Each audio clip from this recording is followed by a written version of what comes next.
ওম নমঃ শিবায়। শিবলিঙ্গ আসলে কি? আমাদের বেদে বলা হয়েছে, ন তস্য প্রতিমা অস্তি যস্য নাম মহৎযশ। অর্থাৎ সর্বশক্তিমান যিনি, তার কখনো কোনো প্রতিমা হয় না, তিনি বিচিত্র। তাই তার প্রতীক রূপে, তার প্রতীক চিহ্ন রূপে শিবলিঙ্গকে দেখানো হয়। শিব অর্থাৎ যিনি সর্বশ্রেষ্ঠ, পরম কল্যাণকারী, যিনি পাপী তাপী, পুণ্যবান সুখী দুঃখী, পশু পাখি, মনুষ্য দেব দেবী, যক্ষ রক্ষ, প্রকৃতি, ভূত প্রেত সকলের যিনি কল্যাণ করেন, তিনি হচ্ছেন শিব। আর সেই কল্যাণকারীর যে প্রতীক চিহ্ন, তাকে বলা হয় শিবলিঙ্গ। লিঙ্গ মানে চিহ্ন।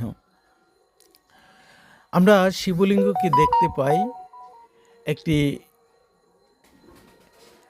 জ্যোতির অবয়ব রূপে। আপনি যদি শিবলিঙ্গকে দেখেন তাহলে দেখবেন এক আলুর শিখার ন্যায়। শিবলিঙ্গে তিনটা রেখা অঙ্কিত থাকে।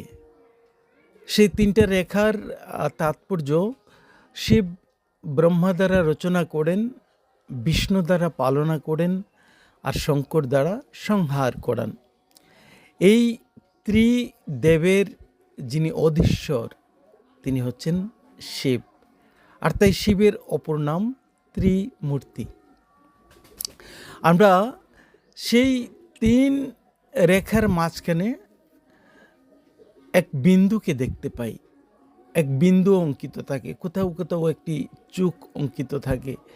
সে বিন্দু হচ্ছে প্রতীক যে শিব হচ্ছেন নিরাকার, তিনি হচ্ছেন পরম জ্যোতি। সেই তাকে শিবকে ওঙ্কারেশ্বর বলা হয়। আমাদের শাস্ত্রে বলা হয়েছে ওম ইতি জ্যোতিরূপকম, তিনি হচ্ছেন জ্যোতিস্বরূপ। ভগবান তিনি হচ্ছেন জ্যোতিস্বরূপ, তিনি নিরাকার।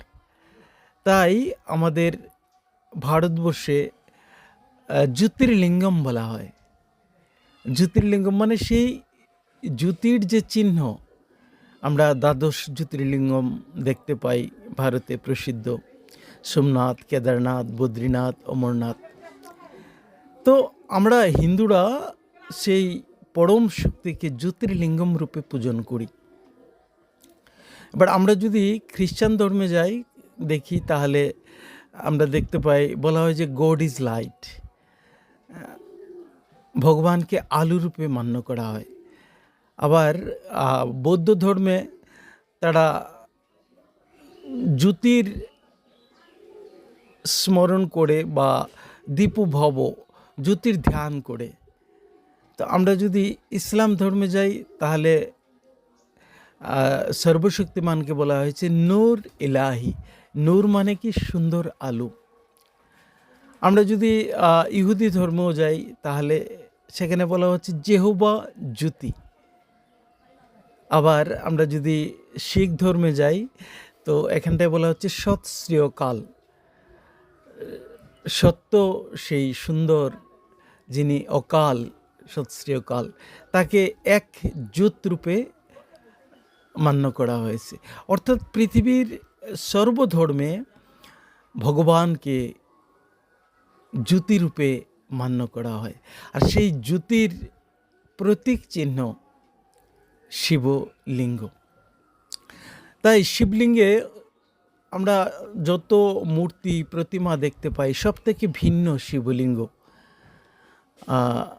এর মধ্যে কোনো হাত পা চোখ কান এগুলা দেখতে পাওয়া যায় না। তো শিবলিঙ্গ হচ্ছে সেই সর্বেশ্বর, যোগেশ্বর, যজ্ঞেশ্বর, মহেশ্বর, জগদীশ্বর, পাপ কাটেশ্বর, হাজারো নাম শিবের।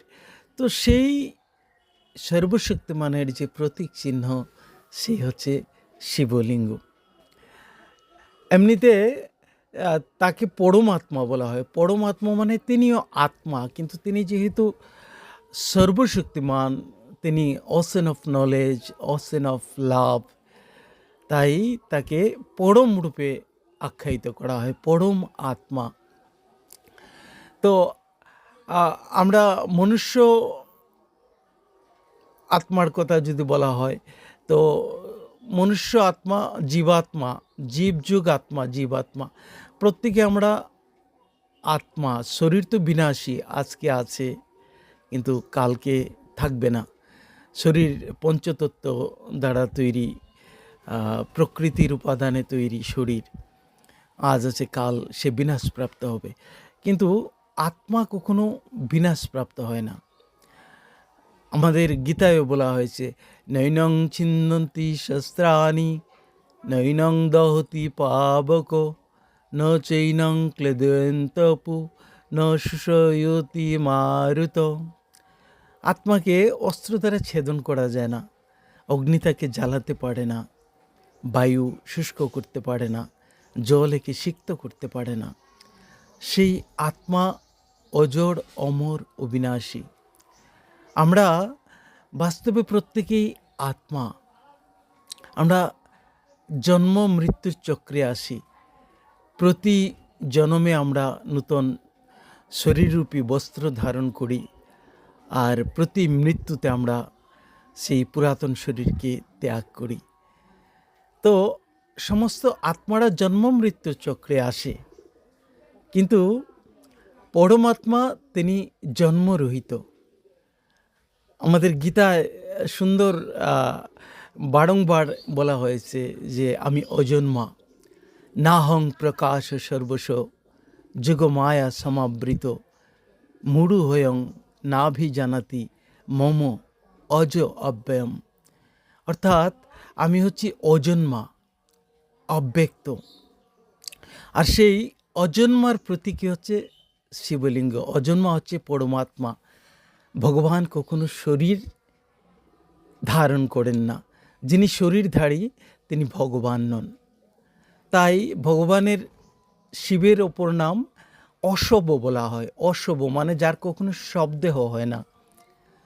শিব অজন্মা, তিনি অভুক্তা, প্রকৃতি প্রতি অজনী সম্ভবা, কখনো মাতৃগর্ভে আসেন না।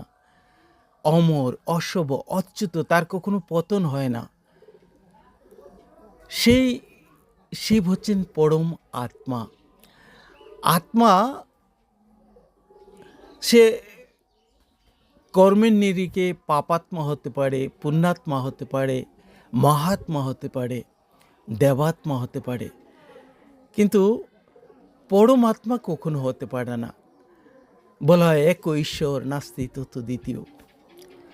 ভগবান এক অদ্বিতীয়। সেই পরমাত্মা সদা নিরাকার, অজন্মা, মহাজ্যোতি এবং সকল আত্মার পিতা। আমি আত্মা শরীর রূপী বস্ত্র পরে অভিনয় করি, কিন্তু ভগবান সেই শরীরের চক্রে আসেন না। তাই সেই শিবের অপর নাম মুক্তেশ্বর। তিনি সদা মুক্ত, জন্ম মৃত্যুর বন্ধন হতে তিনি সদা মুক্ত। তাই তাকে যখন আমরা, আত্মা যখন তাকে স্মরণ করে, তখন তার শক্তি গুণাবলী আত্মার মধ্যে আসে এবং আত্মা ধীরে ধীরে পাপ রহিত হতে থাকে। আর তাই বলা হয়েছে, তাকে, শিবকে বলা হয়েছে পাপ কাটেশ্বর। আমরা, শিব হচ্ছে সেই অনাদি রূপ, যে অনাদি স্বরূপ, এক বিচিত্র রূপ, জ্যোতির্ময়। তাকে যখন আমরা স্মরণ করি, তখন সেই আত্মার মধ্যে যে ময়লা রয়েছে, সেই ময়লা ধীরে ধীরে ধীরে ধীরে ধৌত হতে থাকে, ময়লা কাটতে থাকে। আর আমরা সেই পিওর সোনার ন্যায়, 24 ক্যারেটের সোনার ন্যায় আমরা নির্মল হতে থাকি। তো পরমাত্মা যেহেতু জন্ম মৃত্যুর চক্রে আসেন না, সত্য রজতম এই চক্রে আসেন না, তাই তিনি সদা নির্মল, তিনি সদা পূর্ণ। আর তাই তাকে যখন আমরা স্মরণ করি, তখন তার সংস্কারের সাথে যখন আমাদের সংস্কার মিলতে থাকে, তার গুণাবলী যখন আমাদের মধ্যে আসতে থাকে, তখন আমরা তার মতো সুন্দর, তার মতো সম্পূর্ণ, তার মতো সম্পূর্ণ হতে থাকি, তার স্বরূপ আমরা ধারণ করতে থাকি। তাই গীতায় খুব সুন্দর বলা হয়েছে, মন্মনাভব মদ্ভক্তু মজ্জাজি মাং নমস্কুরু মামে বশ্যসি সত্যং তে প্রতিজানে প্রিয়সী মে। অর্থাৎ, হে আমার ভক্ত, তুমি আমাকে স্মরণ করো, মনে মনে আমাকে স্মরণ করো। যদি আমরা মনে মনে সেই পরম জ্যোতিকে স্মরণ করি, পরম আত্মাকে স্মরণ করি, তো আমার মধ্যে যে সেই আত্মিক ভাব তা ধীরে ধীরে জাগরিত হতে থাকে। আমার যে দেহভান, আমার যে অহংসত্তা, আমার যে নিজেকে শরীর মনে করা বা বাহ্যিক দৃষ্টিভঙ্গিতে নিজেকে দেখার যে প্রবণতা, তা আমার ধীরে ধীরে কমতে থাকে।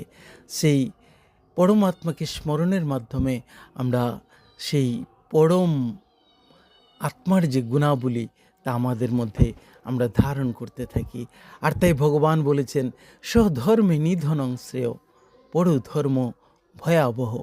অর্থাৎ স্বধর্ম মানে হচ্ছে আত্মধর্ম, আমার যে ধর্ম, স্বধর্ম মানে আত্মিক ধর্ম, আত্মিক ধর্মই হচ্ছে আমার আসল ধর্ম।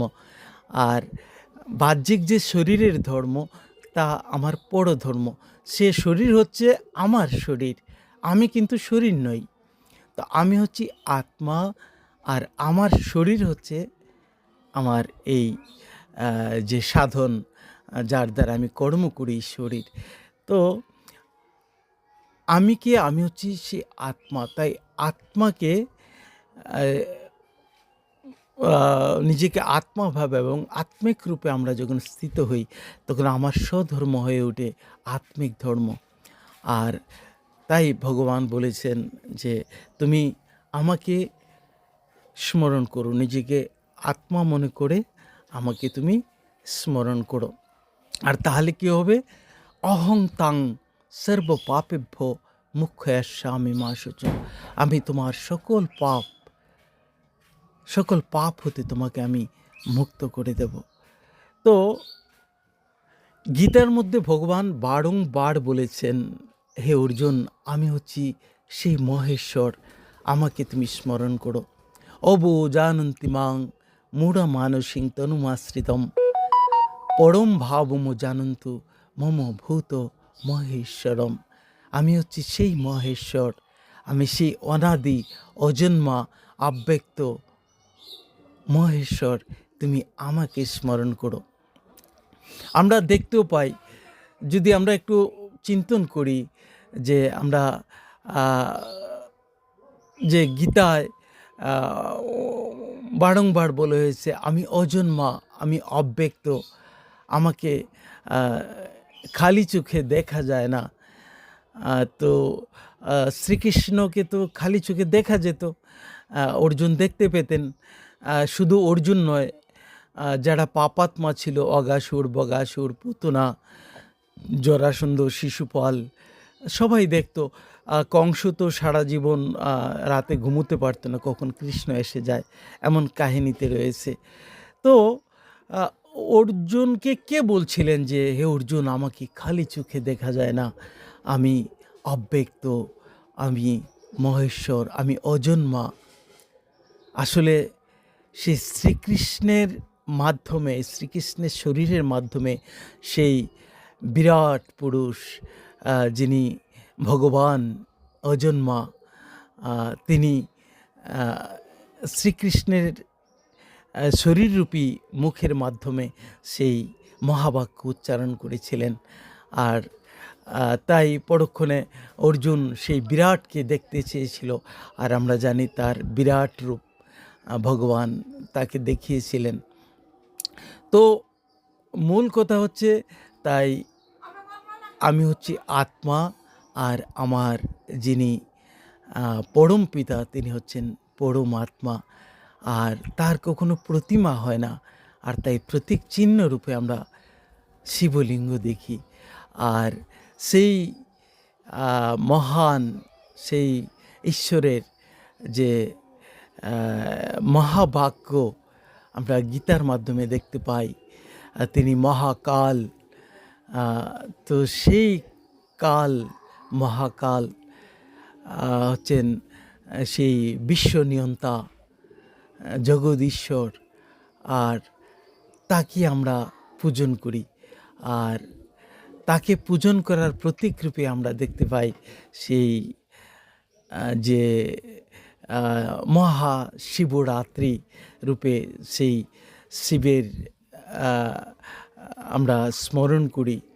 আসলে মহাশিবরাত্রি হচ্ছে যখন দুনিয়া অজ্ঞানতার অন্ধকারে ছেয়ে যায়, যখন অসত্যে দুনিয়া পরিপূর্ণ হয়ে যায়, তখন ধর্মের গ্লানি চরম হতে থাকে, সেই বেলাকে রাত্রির সঙ্গে মেলানো হয়েছে, রাত্রির সমার্থক রূপে ধরা হয়েছে। সেই অন্ধকাররূপী রাত্রিকে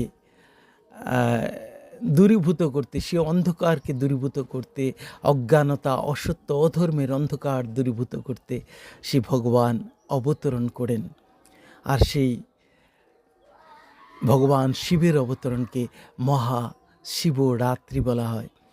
আর শিব অবতরণের ফল সেই ঘোর কলিযুগরূপী রাতের বিনাশ হয় এবং সত্যযুগের উন্মেষ ঘটে। আর সেই নিরাকার জ্যোতি শিব যে অবতরণ করেন, সেই তিনি অবতরণ করেন যে শ্রীকৃষ্ণ হচ্ছেন ষোলকলা সম্পন্ন, সর্বগুণ সম্পন্ন, মর্যাদা পুরুষোত্তম, সর্বশ্রেষ্ঠ দেবাত্মা। আর তার যে অন্তিম জন্মের যে শরীর, সেই শরীরে সেই নিরাকার মহাজ্যোতি শিবের অবতরণ ঘটে এবং সেই শরীরের কমল মুখের মাধ্যমে তিনি গীতা উচ্চারণ করেন, মহাবাক্য উচ্চারণ করেন। তিনি সকল আত্মাকে সেই গীতার উপদেশ বাণী শোনান। আর তাই তিনি বারংবার গীতার মধ্যে এসছে, আমি মহেশ্বর, আমি মহেশ্বর। তো আসলে এই বিষয়টা মনন চিন্তনের বিষয়, যে আমরা গীতার যে ভগবান তিনি হচ্ছেন নিরাকার শিব, আর যিনি গীতার হিরো অ্যাক্টর তিনি হচ্ছেন শ্রীকৃষ্ণ। আর সেই শ্রীকৃষ্ণ হচ্ছেন সত্যযুগের প্রথম প্রিন্স, প্রথম রাজকুমার, সর্বশ্রেষ্ঠ দেবাত্মা। তার মহিমা অগণিত, তার মহিমা পরম পবিত্র সেই শ্রীকৃষ্ণ। আর যখন কলিযুগের শেষ বেলায় সেই শিব অবতরণ করেন, আর সেই শিবের স্পর্শে, শিবের সেই জ্ঞানগঙ্গায় নিত্য স্নাত হয়ে সেই শ্রীকৃষ্ণের অন্তিম জন্মের যে আত্মিক স্থিতি, তা আবার পূর্ণত সেই শতপ্রধান স্থিতিতে রূপান্তরিত হয়। আর তাই সত্যযুগের প্রথম প্রিন্স রূপে আমরা শ্রীকৃষ্ণকে দেখতে পাই, আমরা শ্রী রাধাকে দেখতে পাই। আমরা সেই সত্যযুগ আসন্ন, কলিযুগের বিনাশ হওয়ার পরই সেই সত্যযুগ আসছে, আর সেই বেলা বেশি দূরে নয়। তাই বর্তমান সময় সত্যযুগ শুরু এবং কলিযুগের শেষ বেলা, এই মাঝখানের সময়কে বলা হয় সঙ্গম বেলা, যাকে হীরাতুল্য বেলা বলা হয়, পুরুষোত্তম যুগ। সেই পুরুষোত্তম যুগে ভগবান শিব অবতরণ করেন, আত্মাদেরকে জ্ঞান গঙ্গায় স্নাত করান, রাজযোগ শেখান। রাজযোগ হচ্ছে কি, নিজেকে আত্মা ভেবে সেই পরমাত্মা ভগবানকে স্মরণ করার যে বিধি, তাকে বলা হচ্ছে রাজযোগ। আমাদের গীতার নবম অধ্যায়ে এসছে রাজযোগ অধ্যায়। সেই রাজযোগের মাধ্যমে আত্মা নির্মলতা প্রাপ্ত হয়, আত্মা সকল তামসিক আসুরি গুণ থেকে মুক্ত হয়ে, অবগুণ থেকে মুক্ত হয়ে, মলিনতা মুক্ত হয়ে নির্মল, শুভন, সুন্দর, শতপ্রধান হতে থাকে। আর সেই সঙ্গম যুগেরই বার্তাবহ রূপে আমরা শিবের মেলা দেখতে পাই। যখন শিবরাত্রি চলে, শিবরাত্রির পরপর শিবের মেলা হয়, অর্থাৎ শিব যখন আসেন, পরমাত্মা যখন আসেন, তখন পরমাত্মার সন্তানগণ, আত্মারূপী সন্তানগণ সবাই মিলিত হতে জড়ো হন শিবের সান্নিধ্যে। আর তারই প্রতীকরূপে আমরা দেখতে পাই শিবের মেলা। কুম্ভ মেলা, সেই মেলা সাগর এবং নদীর মিলনস্থল। পরমাত্মারূপী সেই সাগরের সঙ্গে সে আত্মারূপী যে নদী, সে মিলিত হয়। আর তাই সেই পরমাত্মা ও আত্মার যে মিলন মেলা, তারই প্রতীকরূপে আমরা কুম্ভ মেলাকে দেখতে পাই। তো সবশেষে এটুকুই বলা যে আপনি, আমি, আমরা শরীর নই, আমরা আত্মা, অজড়, অমর, অবিনাশী আত্মা। আর সেই আত্মাকে আমরা জ্যোতিরূপে আজ্ঞাচক্রে ভ্রুযুগলের মাঝখানে যখন আমরা মনকে কেন্দ্রিত করি, ওই জায়গায় আমরা আত্মজ্যোতিকে দর্শন করতে সমর্থ হই। আর সেই আত্মস্থিতিতে থেকেই আমরা সেই পরমাত্মা, পরম জ্যোতিকে স্মরণ করতে পারি। পরম জ্যোতির যেহেতু তিনি শরীর ধারণ করেন না, ওনার জন্ম মৃত্যুর চক্র থেকে মুক্ত, তাই তাকে আমরা শরীর ভানে থেকে স্মরণ করতে পারি না। তাকে স্মরণ করার জন্য আমাদের আত্মিক ভান, আত্মস্থিতি, আত্ম অভিমান আসা অত্যন্ত প্রয়োজনীয়। আর তাই এই বিধি শেখানো হয় রাজযুগে। এই বর্তমান পুরুষোত্তম বেলায় সকলে রাজযোগ শিখুন এবং ভগবান শিবকে স্মরণ করুন এবং তার শুভন কিরণে সবাই পূর্ণতার পথে, নির্মল শুভন সত্যপ্রধানতার পথে এগিয়ে যান। আমরা অনেক ক্ষেত্রে আরেকটা ধারণা আমাদের থাকে যে শিব এবং শঙ্করকে আমরা অনেক ক্ষেত্রে মিলিয়ে ফেলি। শিব হচ্ছেন যার প্রতীক চিহ্ন শিবলিঙ্গ, কিন্তু শঙ্কর হলেন যিনি শরীরধারী, বলা হয় আলু শরীরধারী, তপস্বী রূপে আমরা শঙ্করকে দেখতে পাই। শিব ও শঙ্কর এক নন। শিব হচ্ছেন শিব পরমাত্মার প্রতীক চিহ্ন শিবলিঙ্গ, তিনি শিব পরমাত্মা। আর শঙ্কর হচ্ছেন দেবতা। শিব হচ্ছেন স্বামী, শঙ্কর হচ্ছেন ভক্ত। শিব হচ্ছেন ধ্যেয়, শঙ্কর হচ্ছেন ধ্যানী। শিব হচ্ছেন পূজ্য, শঙ্কর হচ্ছেন পূজারী। শিব হচ্ছেন পিতা, শঙ্কর হচ্ছেন পুত্র। শিব হচ্ছেন আরাধ্য, আর শঙ্কর হচ্ছেন তপস্বী, বৈরাগী। তাই শঙ্করকে আমরা সেই বৈরাগী রূপে, তপস্বী রূপে আমরা দেখতে পাই। ব্যাঘ্র ছাল পরিহিত, গলায় সর্পের মালা, জটাধারী তপস্বী স্বরূপ শঙ্কর। তিনি সদা শিবলিঙ্গের সম্মুখে অর্ধনিমিলিত নয়নে ধ্যানে মগ্ন থাকেন। আর সেই শিবকে স্মরণ করেন। শঙ্করকে আমরা দেখে আমরা অনুপ্রাণিত হই যে শিবের স্মরণ করা। যখন শিব আসেন এই ধরায়, তখন সেই শিবকেই স্মরণ করা এবং তার লগনে মগন হওয়া, তারই প্রতীকরূপে আমরা শঙ্করকে দেখতে পাই।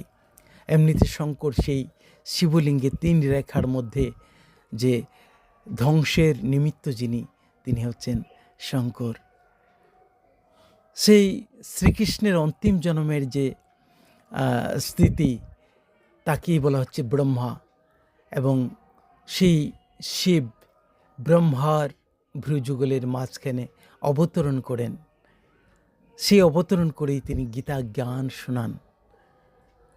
আর তারই প্রতীকরূপে আমরা শ্রীকৃষ্ণকে শ্যাম সুন্দর বলা হয়। সুন্দর মানে তিনি সত্যযুগে শ্রীকৃষ্ণ, তিনি পরিণত বয়সে হন শ্রীনারায়ণ সুন্দর। আর সেই সুন্দর জন্ম নিতে নিতে নিতে নিতে জন্ম মৃত্যুর চক্রে তিনি আস্তে আস্তে শেষ বেলায়, কলিযুগের শেষ বেলায়, সত্য ত্রেতা দাপর কলি পেরিয়ে শেষ বেলায় তিনি সাধারণ নড়ে অর্থাৎ শ্যামে পরিণত হন।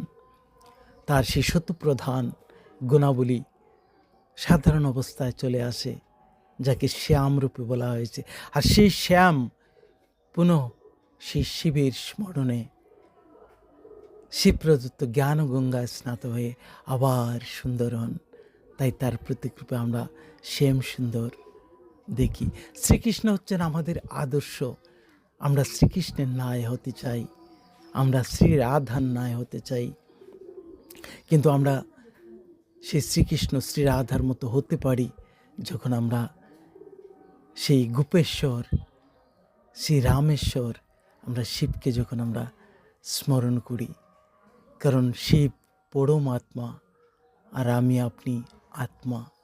আত্মা সেই পরমাত্মার স্পর্শে, পরমাত্মার ছোঁয়ায় মলিনতা মুক্ত নির্মল হয়। আর বর্তমান সময় সেই নির্মলতা ধারণের বেলা, কারণ নির্মলতার মাধ্যমে আত্মা সত্যযুগে অনুপ্রবেশ করে। ওম শান্তি। ধন্যবাদ।